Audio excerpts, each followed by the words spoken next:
Well, good Monday morning, friends. Mark Holmes here with my buddy Cowboy Joe Boo, as well as Joe Bear in the house. And as always, I appreciate each and every one of you guys, as well as you ladies. So let's get open for business here and let's wake up the football gods. It's Monday, and it is time to go back to work tonight, 9 o'clock Eastern. We will be here, of course, for our Monday night live stream. We'll be talking about what else the Dallas Cowboys. It's great. I saw this. This has got nothing to do with the Cowboys, but maybe everything to do with the Cowboys. I saw this picture of Carson Wentz working out. Carson Wentz, who is currently unemployed on nobody's roster. I haven't heard anybody interested in signing him, and we know how difficult it is to get quarterbacks. This is crazy. I don't know. Was he doing an ad for the NFL shop? Because he's got an Eagle helmet on, a Washington Commanders jersey, and Colts shorts. I mean, it's like I could see the headlines of this. Get your gear, no matter what team it is. Even Carson Wentz shops for multiple teams' gear. My, how the high have fallen. I'm old enough to remember, and we're going to go down memory lane here. I don't know if this will get copyrighted because this is one of those things that they don't want you to really spread around.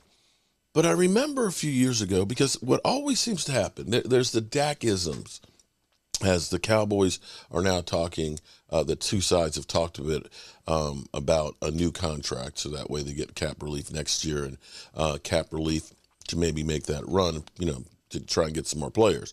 The deal's not intimate, but then again, we don't know because we sit here and we found out, we didn't know Malik Hooker was even up for a contract, and all of a sudden last week, bam, we hear about a contract.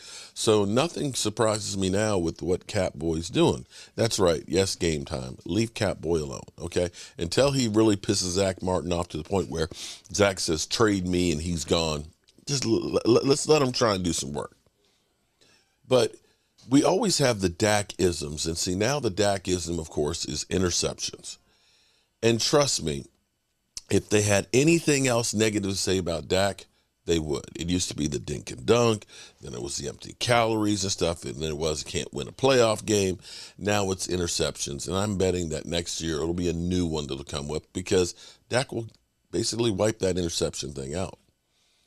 But I'm old enough to remember when people used to say that, it's no contest between Carson Wentz and Dak Prescott. In the same way they're saying there's no contest between Jalen Hurts and Dak Prescott. There's always a flavor of the month. Kyler Murray was, Deshaun Watson was, now it's Josh Allen. Listen to this comparison from a few years ago. But it was as much about Carson Wentz against Dak Prescott, both in their second year, both really talented. And both were missing a left tackle, and both were missing a top linebacker, and both were missing a running back, and both have solid, not great coaches, and you saw clarity. One guy is a transformative talent, and one guy is just a franchise quarterback. Let me give you an example, and this is what happens all the time. We get fooled until something's side by side. If you were driving in America, it could be Wyoming, it could be rural New York. You're on a quiet highway, and a Corvette pulls up next to you, and you look over at that Corvette, and you're like, man, look at those mags. Look at that those car. mags. That thing is really impressive. Then it drives off. And then an hour later, a Maserati pulls up next to you, and you're like, wow, look at that car. That's fast. And you're thinking, boy, those were two amazing sports cars. But if the Corvette and the Maserati pulled up simultaneously, one cost you $50,000. One cost you close to $200,000. Mm-hmm. One is one of the fastest cars ever created. Mm-hmm. One's a sports car. Carson Wentz, he's a Maserati. And by the way, Dak is a Corvette. Yeah. Nothing wrong with Corvettes. Corvettes are fun and affordable. But side by side, come on now. It's not close. Let's be honest about this. Carson Wentz is a first-round talent, and Dak got drafted in the fourth for a reason. I know. Russell went in the third. I know. Tony Romo went undrafted. I know. Tom Brady, he went in the sixth. I know. Joe Montana went third. They are outliers, folks. You get what you Roger pay for went in with 12. quarterbacks. The first 2 rounds, that's where most of the great ones come from. Elway, Marino, Bradshaw, Most, but not all. Aikman, Big Ben, Favre, Peyton Manning, Breeze, Aaron Rodgers, Steve Young, a number 1 supplemental, Stabler, Jim Kelly, Bob Greasy. By the way, all the young people we like, Goff and Wentz and Deshaun Watson and Andrew Luck were also first-rounders.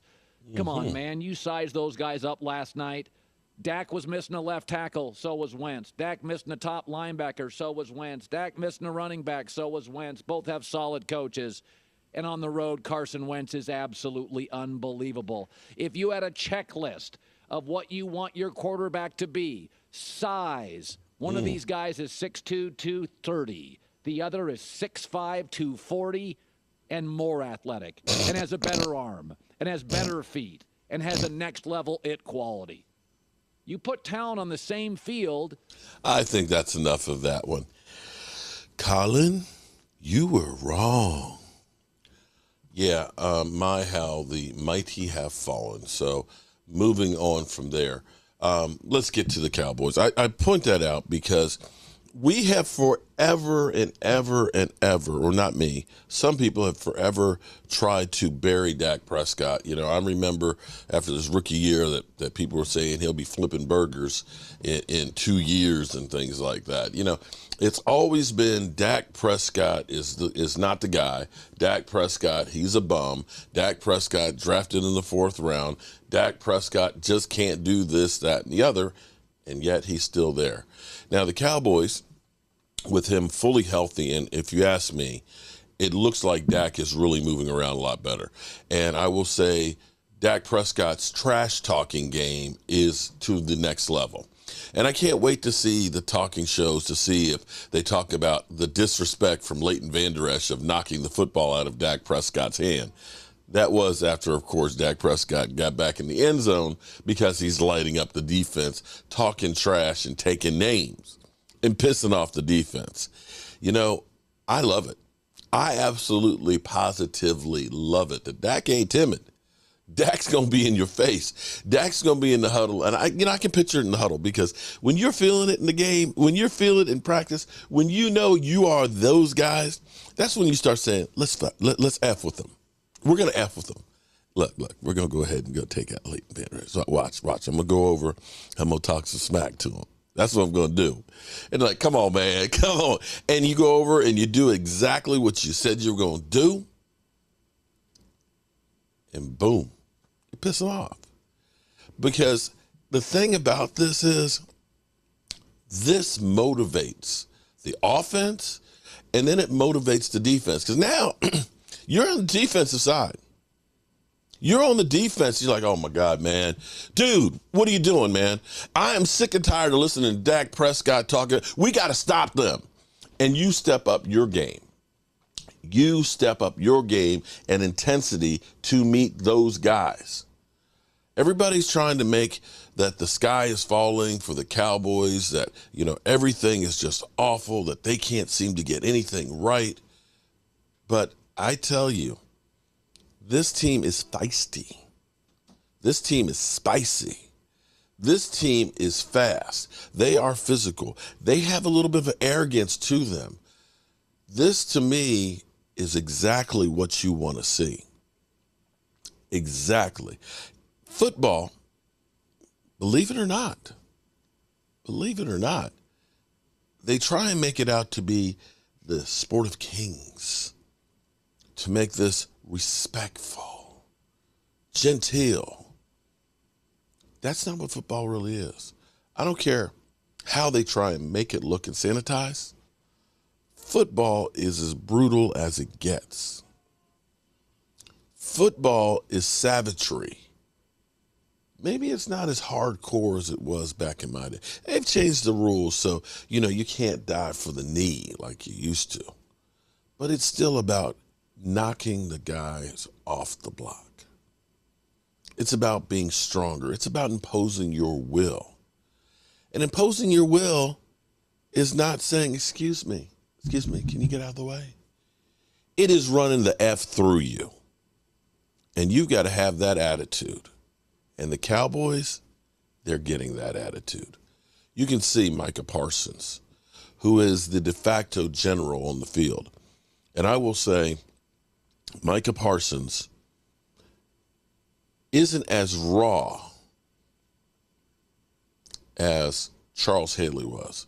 Charles Haley would do some things that nowadays would be definitely, it's a good thing that there wasn't social media back in Charles Haley's day, because the clips they would have of Charles Haley would be viral and it would not be pretty. But I can tell you one thing about Charles Haley. When you hear that Micah Parsons, Micah, stay off the quarterback, dial it back. Micah Parsons is in there rushing like crazy, disrupting plays. You better have your head on a swivel with that guy. And that was Charles Haley. Charles would literally knock you out in practice. You had to have your head on a swivel. And what he does is he makes everybody else better. Because you can't go through practice and just kind of, hey, and then on Sunday think you're going to be a savage. You need to be a savage all the time. All the time. And I am loving every single minute of it. Now, as far as preseason goes, and you're looking in practice where the Cowboys are practicing against one of the best defenses in football every day. This kinder, gentler NFL seasons, kinder, gentler, just NFL. Starting quarterbacks just don't play. Your starters just don't play. You only have 3 games, and this is about getting those young guys up to speed. And so the Cowboys are leaning on Dak Prescott not playing in preseason. I'm okay with that. I'm ready to just make sure we're healthy as possible. And thus far, I don't want to jinx it, because if somebody gets hurt, I know Game Time Brian is going to be in here. There you go, Holmes. It's your fault. It's because it's always my fault. It's my fault that the Cowboys haven't won the Super Bowl since the 90s. It just is. So, with that being said, we've got practice today, 11 o'clock Pacific time for Heroes Day, as Oxnard training camp is beginning to wind down. We have until the 15th. They'll be going to Jacksonville for the game Saturday. They will come back to Oxnard for a couple of practices Monday and Tuesday, and then they will be headed back to the Star. Let's see what the guys at Get Up this morning have to say about Dak Prescott playing preseason. He's saying he hasn't made a final determination, but is leaning against playing Dak in any of Dallas's 3 preseason games. Here's what Dak had to say about the Cowboys offense, which again will be called by Mike McCarthy this year. Quote, I keep saying aggressive nature, but it's aggressive in the play calls with a greater purpose in it. And then you've got Dak, who likes this new offense, and he's got the new offensive coordinator, Brian Schottenheimer. He told Yahoo Sports he doesn't expect interceptions to be an issue this year. Quote, it's a storyline that I expect is not going to be a storyline this year. So that's a fascinating pair of thoughts. They seem to go in opposite directions. Kmart, again, just paying close attention to what people say. Aggressive play calls, not going to be a storyline this year. What do we take out of that? Well, I think hopefully we all thought that the interceptions would be a non-storyline this year, because before last year, the interceptions in Dak, he was always historically somebody who took care of the football. So I don't think, if you watch the Cowboys, I don't think anybody assumed Dak would repeat the amount of interceptions that he had last year. I like what Dak is saying, aggressive play calling, aggressive nature to the play calling, because hopefully it is closer to what we would expect from a franchise QB. The other comments from Jerry Jones and Mike McCarthy sort of sound like, we want to make sure that Dak isn't the one to throw an interception or mess things up. We want to be purposeful with every drive. We want to make sure that we don't have any negative yards. And it just seemed to be belaboring a point that we all know in football. You don't want negative plays. You want to be smart. But when you see other QBs like a Josh Allen, the amount of interceptions he threw last year, you never hear McDermott or Brandon Beane say, I don't know, Josh, he's really got to rein it in. There's a reason why they're not talking about the interceptions and turnovers with somebody like Josh Allen, but they do with Dak Prescott. Because you guys don't talk about Josh Allen's turnovers and short fallings. Because the funny thing, this is so funny to me because, again, I know that the haters out there will just say excuses, excuses, excuses. But you can't look at the talent that the Buffalo Bills had last year, where they added more pieces, where they were considered a Super Bowl favorite, where the Cowboys went into a season with only one receiver who had a touchdown pass. And I know that guys like Daniel Jones didn't exactly have the best core of receivers and things like that.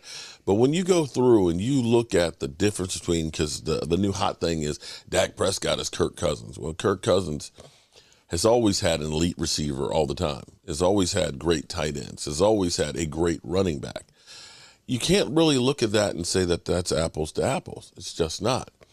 But because we're constantly asking, I guarantee that every press conference, there's 2 or 3 questions about Dak Prescott's turnovers. So, of course, they're going to say, well, we're not going to, if somebody says, well, is Dak Prescott going to throw a lot of interceptions this year? Well, with the change in offense philosophy and things and all that, we're not going to throw as many interceptions. It's not that the Cowboys are coming out and saying, Dak Prescott, welcome to our press conference. Dak Prescott throws a whole lot of interceptions, so we're going to be focused. That's not how it is. And a lot of times the media will set you up with questions to get a response, and then they'll go through and act like, oh, well, Mike McCarthy just said Dak Prescott, he's been put on notice not to throw interceptions, when the question led the answer and the response that you want. It's kind of like, can take numbers and skew them any way we want. We often can take numbers and we'll fit them into the narrative that we want to try and paint. And I probably am guilty of this. See what I'm saying? But going back to this. Right. So the commentary in Dallas seems to be a little disjointed, but if aggressive nature is what they're giving me, I'll sign up for it. Me too. But D-Wood, what does it mean? What does aggressive play calling mean to you? It means exactly what the Dallas Cowboys have been doing. I mean, granted, the Dallas Cowboys have had one of the most high-powered offenses that we had in the National Football League, for the past few years, and it's obviously been led by Dak Prescott at the quarterback position. Now, last year it was obviously an off year for Dak, throwing all the interceptions, but I don't expect the offense to change all that much. I think they're going to be situationally smarter in their play calling. Some of the interceptions were due to that, where you're, throwing the ball on 3rd and 10 plus when you actually should run it in play to the strength of your defense. So I think the Dallas playbook is going to be very similar to what it was with Kellen Moore, but I think the play calling in certain situations will actually be will be smarter in Dallas. See, I love Greeny. What Bishop Wood is giving me, I love it, right? Except if it's going to be what it was last year, why did we get rid of Kellen Moore? Mm-hmm. That's the only thing, you're talking about the high-powered offense, D-Wood, and we've seen this Dallas Cowboys team lead the league and yet they got rid of the offensive coordinator. Clearly, something didn't work for Mike McCarthy. So, again, these comments all don't, the puzzle pieces don't fit one of the all reasons the way. that it just seems to me from the distance at which I sit and observe this is that when you have the kind of season they did, when you have the incredibly disappointing playoff exit for the 2nd consecutive year, and your quarterback leads the league in interceptions, someone has to be blamed for that. And if it isn't going to be the head coach, it isn't going to be the quarterback himself, then the offensive coordinator is the easiest person to turn to. Further, and D. Wood, we're going to dive a little more deeply into this a little bit later. I don't think the Cowboys are going to run the ball because I'm not sure they can. Right now, their best offensive lineman isn't in camp, and I'm not sure who their smash-mouth running back is going to be. It's almost comical because when you go through and you listen to the commentary, you would think that there is never been a quarterback in the history of the NFL that has had a problem with interceptions. The funny thing is we just focus in on Dak Prescott's interceptions, but yet fail to also understand that the Cowboys have made up for it by scoring more points, a lot of times with inferior talent. You could go back to 2016 and say the Cowboys were the Great Wall of Dallas too. That's arguable. You can say that when Amari Cooper came that, yeah, Dak Prescott needed weapons, just like guys like Derek Carr needed Devontae Adams or Aaron Rodgers needed Devontae Adams. You can't look at the Cowboys' offensive line the last few years and say they're great. You can't look at Zeke Elliott the last few years and say he's that guy anymore. You couldn't look at the receiving core that we had last year and say it's one of the best in football. But yet, with all those things, the points are still coming. But I want to point out something. This is Brett Favre who, we talk about the 15 interceptions that Dak had last year. Do you know that one year that Brett Favre had 29? That Brett Favre had 321 interceptions in his career? And here's an article, just real quick, briefly. The 10 worst interceptions of Brett Favre's career. Minnesota in the playoffs versus the Miami Dolphins. Killed the game. Super Bowl against the Denver Broncos. Turned it over. Denver goes back, gets Elway's second Super Bowl. NFL wildcard game versus Minnesota Vikings. Brett Favre turnover. Divisional playoffs versus St. Louis Rams. Turnover. And these are game-changing turnovers. Wild card versus San Francisco. Divisional playoff versus the Eagles. NFC Championship versus the Dallas Cowboys in '95. NFC Championship versus New Orleans Saints. NFC Championships versus the New York Giants. And the worst one, NFC Championship game against the New Orleans Saints. Let's read that one. The Vikings did their best to give the game away. The last possession of the ball game was no different. Favre marched his team from their own 21-yard line down to New Orleans 38. With a chance to take a late lead, Favre would throw the game away. He made two bad decisions on the same play. First, Favre had a chance to run and at the very least put his team in field goal range. Instead, he decided to throw the ball across his body to Sidney Rice and for the second time was picked off, this time by quarterback Tracy Porter, who returned the ball for 26 yards. The game would go into overtime. The Vikings would never see the ball again. Garrett Hartley would hit a 40-yard field goal, sending New Orleans to his first Super Bowl. So, Favre had to watch another season with so much promise come to a dissatisfying end. And, like the Cowboys and Giants, the Saints would win the Super Bowl as well. So let me say that basically they were saying Brett Favre lost in 3 NFC Championship games, throwing them away. And I'm not saying this to belittle Brett Favre's career. I bring this up because this shit happens. This shit happens. And to look at Dak Prescott's career and say, you just need to start all over. Let's just draft somebody because, of course, that always works. Yeah. Anyway, we'll be talking about practice later on today. I'll be here at the Man Cave today. We'll be doing our live stream here tonight from the Man Cave. And I hope you guys join us here. As always, we appreciate you guys. And we'll have the latest on the Dallas Cowboys looking at possibly Zeke Elliott. Our coach here, and as always, I want to thank you all for watching, commenting, subscribing, and being part